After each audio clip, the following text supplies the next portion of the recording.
Hi மக்களே, welcome back. இப்படி போகலாமா யூடியூப் சேனல். நாம் இன்றைக்கி சிதம்பரம் நடராஜர் கோயில் வரலாற்று பகுதியில் ராஜகோபுரங்கள் பற்றி பார்க்கலாம். கிழக்கு ராஜகோபுரம் 13ஆம் நூற்றாண்டைச் சேர்ந்த கடவ வம்ச அரசர் கோப்பெருஞ்சிங்கன் காலத்தில் கட்டப்பட்டதாக சொல்லப்படுதுங்க. இவர் 108 பரதநாட்டிய நடன சிற்பங்கள் இதில் செதுக்கியிருப்பார்.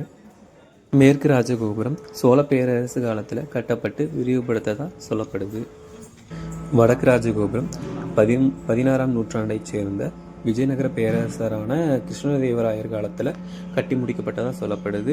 இவர் ஒடிசா வெற்றியை நினைவு கூறும் வகையில் கட்டி முடிக்கப்பட்டதாக சொல்கிறாங்க. தெற்கு ராஜகோபுரம் பாண்டிய மன்னர்களின் ஆதரவோடு கட்டப்பட்டதாக வரலாற்று குறிப்புகள் தெரிவிக்குது.